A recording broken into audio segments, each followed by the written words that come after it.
ئاسایشی خۆراک بابەتێکی فرەلایەنەیە، تەنها بڕی خۆراکی بەردەست لە خۆ ناگرێت، بەڵکو توانایکڕینی خەڵک بۆ بەدەستێنانی خۆراکیش دەگرێتەوە. ئاسایشی خۆراک هۆکارێکی گرنگە بۆ خۆشگوزەرانی تاک و سەقامگیری کۆمەلگا. گرفتی کەمئاوی و وشکە ساڵی بە تایبەتی بەهۆی گۆڕانی کەشوهەوا و بە بیابانبوونی زەویە کشتوکاڵیەکان و بڵاوبوونەوەی نەخۆشی گرنگترین بربەستەکانی بەردەم ئاسایشی خۆراکن.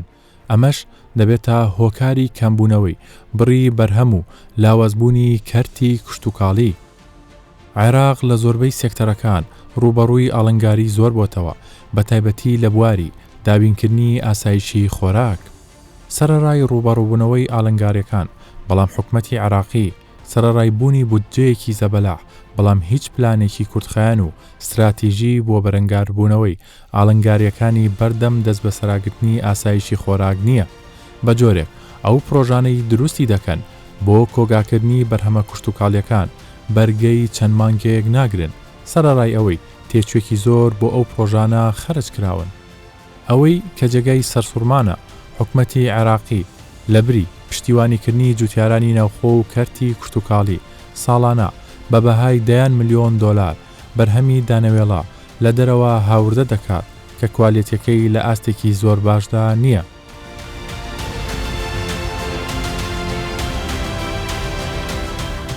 لەگەڵ ئەوەی عێراق وڵاتێکی بێپلان و استراتیژیە، بەڵام هەرێمی کوردستان 180 پلە پێچەوانەی عێراق بیر لە گەشەپێدانی سێکتەرەکانی کشتوکاڵی و پیشەسازی و بازرگانی دەکاتەوە.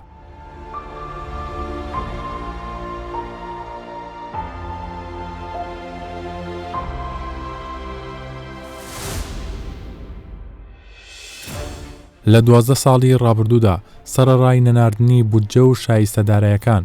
حکومەتی هەرێمی کوردستان توانیوێتی چەند پرۆژەیەکی استراتیژی گرنگ جێبەجێ بکات و هەرێمی کوردستان بکاتە خاوەنی ژێرخانێکی بەهێز، بە تایبەتی لە بواری ئاسایشی خۆراک. کابینەی نۆیەم بۆ پشتیوانیکردنی بەرهەمی ناوخۆیی و دروستکردنی ژێرخانی پتەوی پیشەسازی و بازرگانی بەردەوام کاری کردووە بۆ هەمە چەشنکردنی سەرچاوەکانی داهات. هەموو هەوڵی حکومەتی هەرێمی کوردستان ئەوەیە کە بەرهەمی خۆراکی ناوخۆیی بە بەرزترین کوالەتی دابین کات، چونکە زەوی و زاری کوردستان زۆر بەپیتە و جوتیاران ماندوونە ناسانە بە پەرۆشەوە بۆ دابینکردنی بەرهەمی خۆراکی زۆر باش کار دەکەن. ئامانجی سەرەکی حکومەتی هەرێمی کوردستانیش گەیشتنی ئاستی خۆبژێوی و دوورکەوتنەوەیە لە زۆر هاوردەکردنی بەرهەمە خۆراکیەکان. حکومەت دەیەوێت بە هەماهەنگی لەگەڵ جوتیاران و هێزی کاری ناوخۆ هەرێمی کوردستان ببێتە خاوەن سەبەتەیەکی خۆراکی دەوڵەمەند، کە نەوەک تەنها بۆ ناوخۆ بەڵکو بۆ هەموو عێراق و دواتریش بۆ وڵاتانی دەرەوە خۆراک دابین بکات.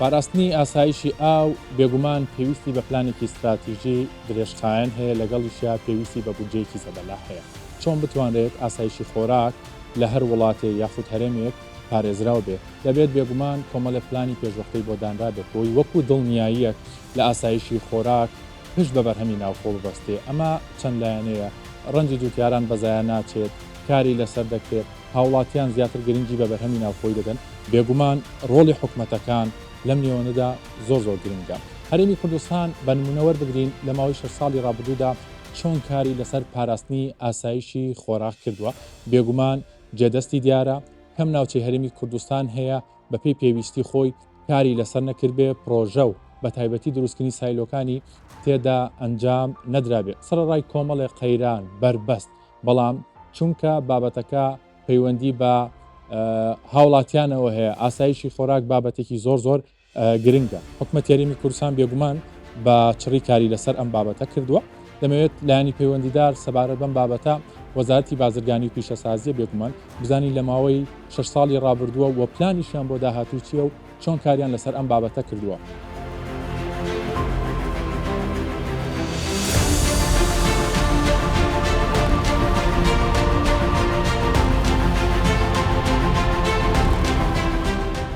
سەبارەت بە جموجوڵی بازرگانی لە کابینەی نۆهەمی حکوومەتی هەرێمی کوردستان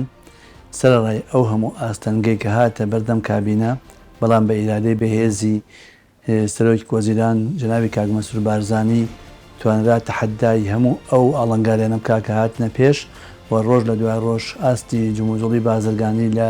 بەرەو پێشکەوتندا بوو. ساڵ لە دوای ساڵ ئەو داتایانەی کە ئێستا لە بەردەست ئێمەدایە پێمان دەڵێت کە ساڵ لە دوای ساڵ ژمارەی مۆڵەتی هەناردەکردنمان زیادی کردووە، زیاتر لە 1000 مۆڵەتی بازرگانیمان داوە بەو بازرگانانەی کە کاڵای بەرهەمی ناوخۆیان ناردۆتە دەرەوە کە ئەمەش جێگای خۆشحاڵیە و یەکێکە لە ئامانجە سەرەکیەکانی کابینەی نۆهەم و خودی جەنابی سەرۆک وەزیران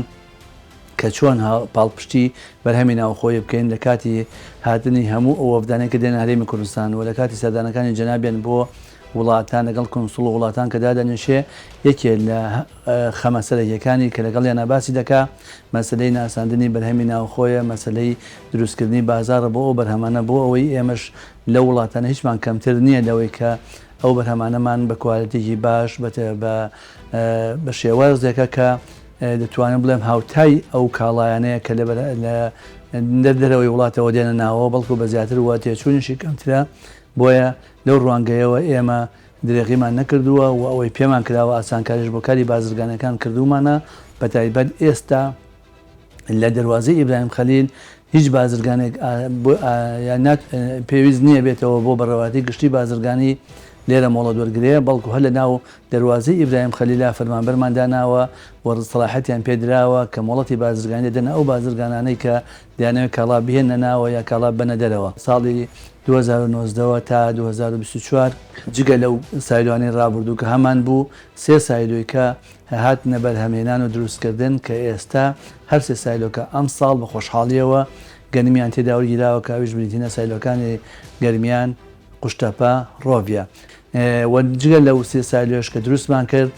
بنکەی کۆیەشمان کردەوە و 2 ساڵە ئێمە گەنمی تێدا دەوەردەگرین. ساڵی ڕابردوو زیاتر لە 28,000 تەن گەنم وەرگیرا، ئەم ساڵی زیاتر لە 16,000 تەن گەنمی دیاوەرگیراوە کە ئەمەش ئاسانکارێک بوو بۆ براجوچارەکانی منتقەی کۆیەوە ئەو دەشتی کۆیەیە کە پێویستی نەکرد لە کۆیەوە لە ئەو ساڵانی ڕابردوو لە کۆیەوە داهاتن لە سایلۆی هەولێر گەنمەکانیان تەسلیم دەکرد. بەڵام ئەم 2 ساڵە لە بنکەی کۆیە گەنمەکان فەرمانبەریان بۆ دادەنرێت تەنسیبیان دەکەین تا ئەو کاتەی گەنمەکە لە ناو بنکەرەکان لێ وەردەگیرێت. لەگەڵ ئەوەشدا بەدەر لەو بنکەرەش ئێستا سایلۆی هەڵەبجەی شەهید لە کۆتاییەکانی کارکردنیدا لە 175 زیاتری تەواو بۆ کارەکانی ئینشاءالله لە ساڵی ئایندە ئەویش دەست بەکار دەکات و توانای هەڵگرتنی 40,000 تەن گەنمی هەیە. لە هەمان کاتا لە سایلۆ زاخۆش تەندەر دەرچووە بۆ سایلۆیەکی 40,000 تەنی لەم ڕۆژاندا ئینشاءالله ئەو سایلۆیەش لە ساخۆ دەست بەکار دەکا و بەرنامەشمان هەیە لە پلانیشمانە هەیە سایلۆ لە ئایندەیە بۆ کۆیە دروستکەین، بۆ هەردیر دروستکەین، بۆ کفری دروستیکەین و کار لەسەرەوە دەکەین کە لە هەموو شار و شارەکانە سایلۆ هەبێت.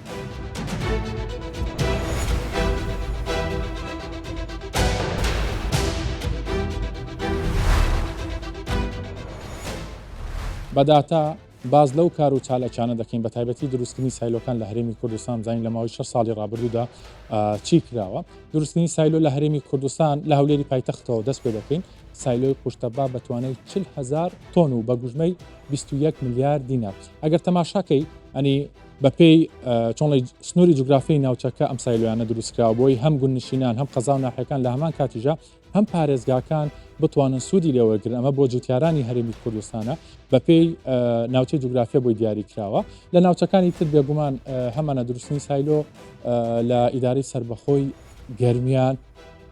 سایلۆی کەلارەکە ئەویش هەر توانای 40,000 تۆنە با گوژمەی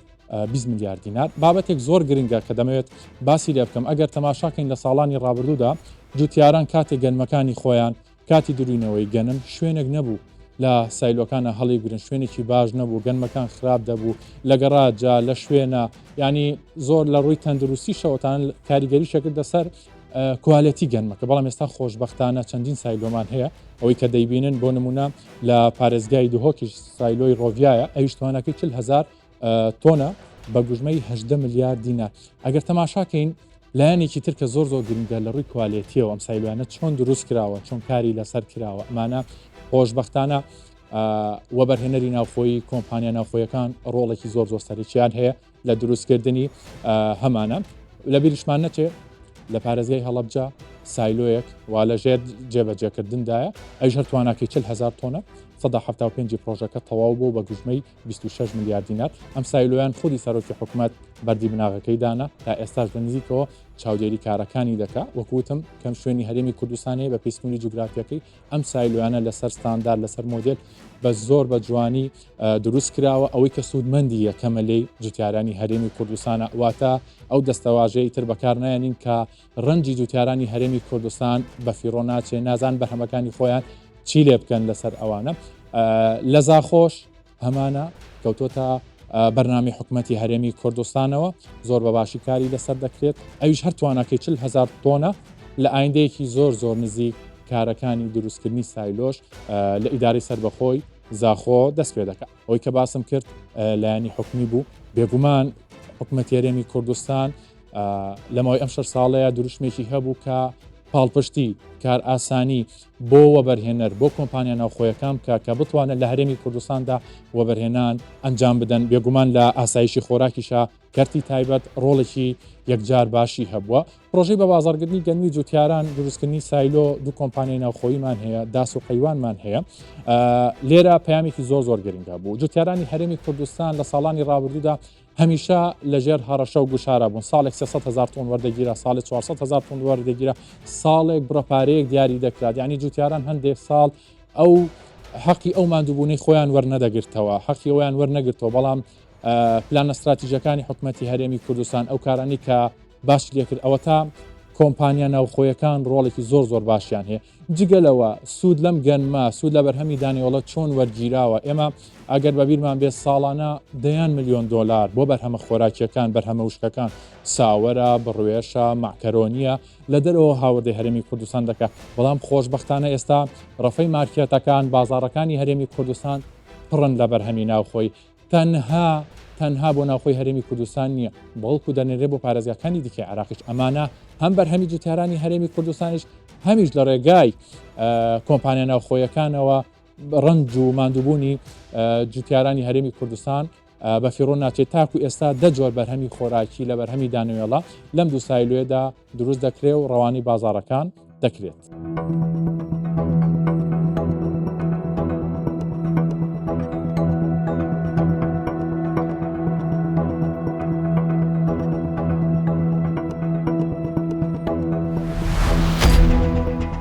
کاتێک تۆ کە بەرهەمێکی خۆماڵیت هەیە بە دوو لایەنە پێویست بۆیە کۆگایکەی و بابەتێکی تریش هەیە بەرهەمە کوشت و کاڵەکانە دەتوانین سوودی لێوەرگین بۆ وەرزێکی تر مەسەلەن سێومان هەیە هەنارمان هەیە دەتوانین چەند بەرهەمێکی تر هەڵگرین خۆشببختانە دروستنی کۆگا سارکەرەوەکانیش لە هەرێمی کوردستان ژمارێکی زۆر ئێستا بەرچاو دەتوانێت کە بەرهەمی ناوخۆیی تێدا هەڵبگیری ئەگەر بە داتا پێدان بڵێم زین چەند کۆگای سارکەرەوە هەیە لە هەرێمی کوردستان دروستنی کۆگاکانی سارکەرەوە لە هەرێمی کوردستاندا کۆی گشتی 362 کۆگای سارکەرەوە هەیە باشە تەنها لە تەمەنی کابینەی نوێمدا 101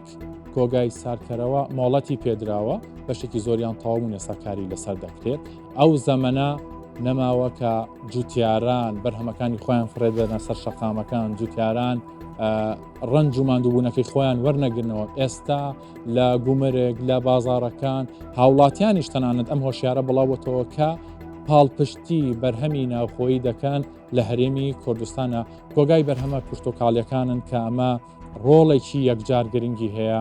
لە هەرێمی کوردستاندا بەرهەمەکان کۆگا دەکەن زۆر بە باش یعنی دەتوان لە وەرزەکانە بە دوو قات جوتیاران بیفرۆشنەوەکەواتە ئەوەی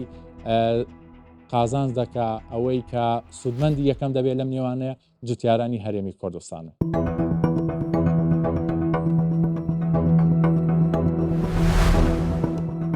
بێگومان وەزارەتی بازرگانی پیشەسازی وەزارەتێکی بەرفراوانە کۆمەڵە بابەت لە خۆی دەگرێت ئەمجارە باسی کۆمپانیا بازرگانیەکانەکەین لە هەرێمی کوردستانە چ ڕۆڵێکی هەبووە چۆن کاری لەسەر کراوە بە درێژایی 6 ساڵی ڕابردوو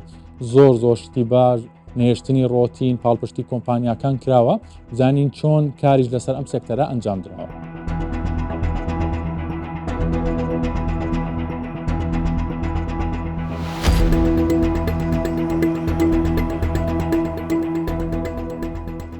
کەرتی بازرگانی و پیشەسازی پایەکی گرنگە بۆ ئابووری هەر وڵاتێک و گەشەسەنی گشتی پیشەسازیان ناوخۆیەکان دەتوانن کاڵا بەرهەم بهێنن ئەمەش پاشەکەوتکردنی دراوی بیانی و باشترکردن و پشبەستن بە خۆبوون زیاتر دەکات و هاوکات دەتوانرێت کاڵا پیشەسازیەکان هەناردە بکرێت ئەمەش هاوسەنگی بازرگانی وڵات بەهێزتر دەکات. یەکێک لە بنەماکانی ژێرخانی ئابووری بەهێزبوونی کارگە و پشتیوانیکردنی بەرهەمی ناوخۆییە لە هەرێمی کوردستان لە زۆر بەرهەم و کاڵا ئێستا گەیشتوونە تا قۆناغی خۆپژێوی و بەشێکی زۆریش لە بەرهەمی کارگەکان هەناردەی دەرەوە دەکرێن و ئاسانکاری زۆریش بۆ بازرگانان دەکرێت. هەروەها لە ماوەی تەمەنی کابینەی نوێمدا نزیکەی 5 ملیار دۆلار وەبەرهێنان لە کەرتەکانی پیشەسازی و بازرگانی کراوە. هەروەها تا ئێستا 4643 کارگا لە هەرێمی کوردستان هەن کە 1650 کارگەیان لە تەمەنی کابینەی نوێمدا مۆڵەتیان پێدراوە و دامەزراون. لە کابینەی نوێم 553 پرۆژەی وەبەرهێنان لەلایەن کۆمپانیا خۆماڵیەکان بە سەرمایی 18.9 ملیار دۆلار جێبەجێ دەکرێن و هەروەها 7 پرۆژە لەلایەن کۆمپانیا بیانیەکانەوە بە سەرمایی 5.11 ملیار دۆلار جێبەجێ دەکرێت. جگە لەمانە 4 پرۆژەی دیکەش بە شێوەی هاوبەش لە نێوان کۆمپانیای خۆماڵی و بیانیەکان بە سەرمایی 37.4 ملیۆن دۆلار جێبەجێ دەکرێت. بەهۆی پشتیوانی و ئاسانکاری کابینەی نوێم بە گوژمەی زیاتر لە 24 ملیار دۆلار وەبەرهێنان لە کەرتە جیاوازەکان ئەنجام دراوە.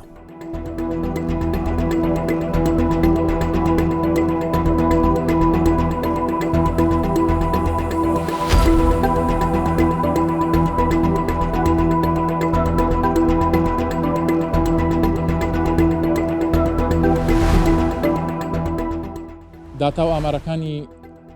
وەزارەتی بازرگانی و پیشەسازی تایبەت بە کۆمپانیا بازرگانەکان چیمان پێ دەڵێن لێرەش بە کۆمەڵی داتا ئەوانە دەخینە ڕوو کۆمپانیا بازرگانەکان لە هەرێمی کوردستان کۆمپانیا تۆمارکراوەکان بە شێوەیەکی گشتی 38584 کۆمپانیا دەمەوێت لێرە بە بەرچاوڕوونی ئەوسانی کە کردمدا حکوومەتی هەرێمی کوردستان چۆن پاڵپشتی چۆن ئەو ژینگە لەبارەی هێناوەتەکایەوە کە وەبەرهێنەران کۆمپانیەکان زیاتر تۆمارکرێن 11875 کۆمپانیا تەنها لە تەمەنی کابینەی نوێمدا تۆمار کراون کاری لەسەر کراوە. جگە لەمانە ئێمە کۆمپانیای بیانیشمان هەیەانی چونکە هەمووی لە بابەتی ئەو 11,000 ینی بەڵام خۆشبەختانە ئێستا ئاسایش و ئارامی ئاسانکاری ئەو ڕۆجوانی کە هەیە لە هەرێمی کوردستاندا سەرنجی کۆمپانیا بازرگانیەکانیشی ڕاکێشاوە کە بێن لێرە کۆمپانیەکانی خۆمانەیە بۆ نمونە خۆماڵەکان 11279 بیانی 257 بوو. لقی کۆمپانیەکانی بەغدا هەرێمی کوردستان ناوچەیەکی ئارامە تەنانەت کۆمپانیا عراقەکانیش دەیانەوێت چاویان لەوەیە ئەو گەشە سەنووی هەرێمی کوردستان لێرە کاری لەسەر بکرێت. بێگومان تۆماری کۆمپانیەکانیش بابەتێکی گرنگن لایانی پەیوەندیدار لەسەر ئەم بابەتەش لێدوانی خۆیان هەیە بزانین ئەو کار و چالەکیانە چی بوون ئەوانیش کاریان لەسەر کردووە.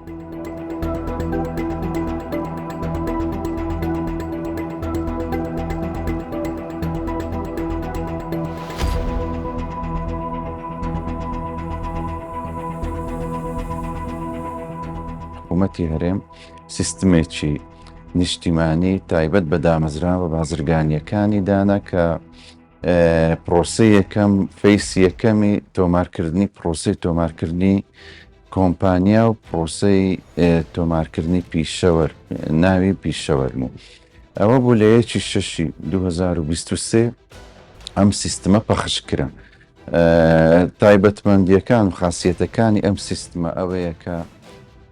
ڕۆتینێکی زۆر کەم دەکاتەوە ئەوە کۆمپانیا لە ماوەی 24 ساعتی کار تۆمار دەکرێەوە. هەروەها پیشەش ناوی پیشەش هەر لە ڕێگەی ئەو سیستمەوە و خزمەتخواز لە ماڵی خۆی لە ئۆفیسی خۆی دەتوانی بە ئۆنلاین ئەم کۆمپانیایان ئەم دامەزراوە بازرگانیە تۆمار بکات کە ئەمەش ئاسانکاریەکی زۆری بۆ تەواوی هاوڵاتیانی هەرێمی کوردستان و بیانیەکانیش فراهەم کرد. تۆماری ناوی بازرگانی لە دوو لا دەکرار، بەشێکیان لە یەکێتی ژوورە بازرگانیەکان بوو، بەش دواتر بە خزمەتخواز دەهاتەوە بە ڕێوەبەرایەتی گشتی تۆمارکردنی کۆمپانیەکان کە ئەمەش ئەو پرۆسە لە ڕووی کاتەوە جار هەبوو زیاتر لە هەفتەیەکی پێویست بوو و هەروەها نرخی تێچووی تۆماری ئەم ناوە نرخەکەی گەلک زۆر بوو. لە ڕێگەی ئەو چاکسازیانەوە ئێمە نزیکەی 1970 بۆ 85 تێچووی ناوی بازرگانیمان هێنا خوارێ کە ئەمەش بووە هۆی ئەوەی کە ژمارەیەکی زۆر لە گەنجان کۆمپانیای بچووک و مامناوەند لە هەرێمی کوردستان تۆمار بکرێن لەبەرەوەی تێچوو ڕۆتینەکە و هەروەها کاتی خاندرا و زۆر کەم بووە و هەروەها یەکێک لە خاسیەتەکانی ئەم سیستمە لەبەرەوەی بە حکومەوە حکوومەتی هەرێم باوەڕی بەدابەزاندنی دەسەڵاتەکانە لە بۆ شار و شارۆچکەکانی هەرێم لە ڕێگەی ئەو سیستمەوە دەکرێت خزمەتخواز لە شاری خۆی لە ناوچەی خۆی ئەم پرۆسەی تۆماری بزنس بکات و هەروەها یەکێک لە تایبەتمەندیەکانی ئەو سیستمە پێدانی ژمارەی بازرگانیە UAN واتە هەر دامەزراوەیەکی بازرگانی دەبێتە خاوەنی ژمارەی بازرگانی خۆی کە لە داهاتوودا کە پرۆسەکانی داهاتووی ئەپگریت و بڵێن پەرەپێدانی ئەم سیستمە تەواوی پرۆسەکانی تۆمارکردنی کۆمپانیا و دوای تۆمارکردن و داخستنی کۆمپانیا لە خۆ دەگرێت کە ئەمەش ڕەنگدانەوە و دەنجی باشی هەبوو لە ناو خەڵک و لە ناو پیشەوەر و بازرگانان کە بووە هۆی ئەوەی کە ژمارەیەکی زۆر کۆمپانیە لەو فترەیە نزیکەی دەی تەواوی ژمارەی تۆماری کۆمپانیا لەو فترەیە تۆمار کرا.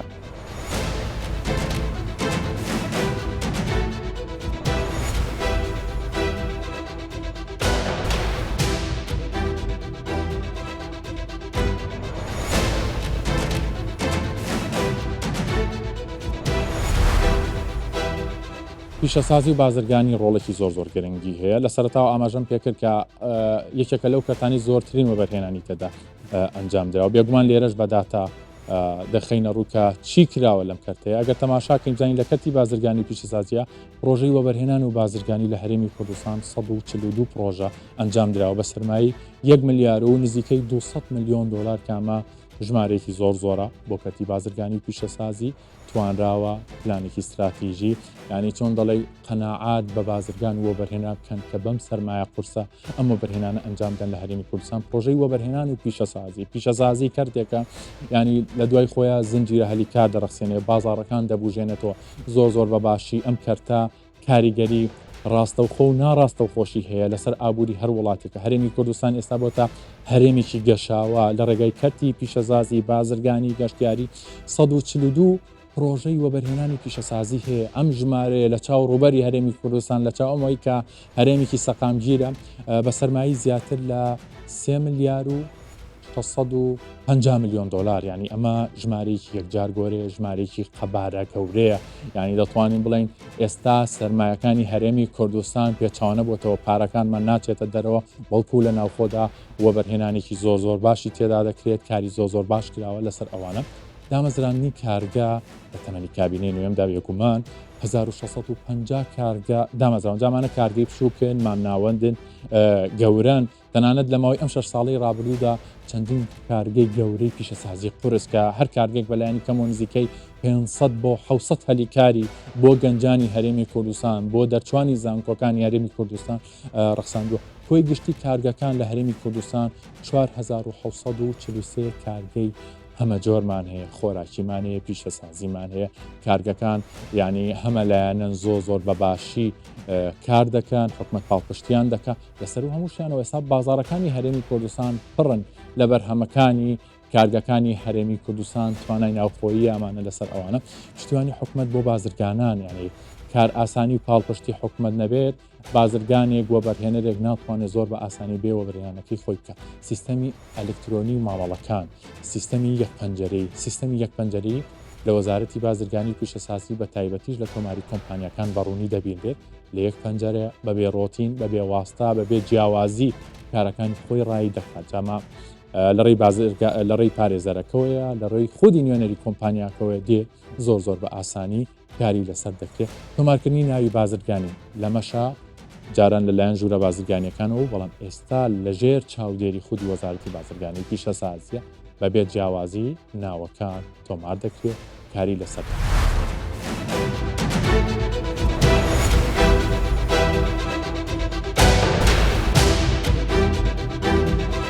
داتاکانمان خستە ڕوو بەجددی حکومەتی هەرێمی کوردستان کاری لەسەر ئەم سێکتەرە گرنگانە کردووە ئاسایشی خۆراک لە هەرێمی کوردستان پارێزراوە بە تەواوبوونی کۆمەڵە پرۆژەی تر لە چەند ساڵی داهاتووشە دڵنیایی یەک دەدات بە هاوڵاتیان بەبەر هەمی جوتیاران کەواتە حکومەتی هەرێمی کوردستان بەڵێنەکانی خۆی جێبەجێ کرد بۆ لایەنی پەیوەندیدار بۆ جوتیاران بۆ خاوەن کۆمپانیاکان بۆوانی وەبەرهێنان دەکەن چەند ساڵێکی تر لە چەند ساڵی داهاتوودا ئایندەیەکی گەشت چاوەڕێی هەرێمی کوردستانە چونکە تەواوی ئەو بەڵێن و پرۆژانەی کە حکومەت دابووی هەمووی بە تەواوەتی چۆتە بواری جێبەجێکردنەوە.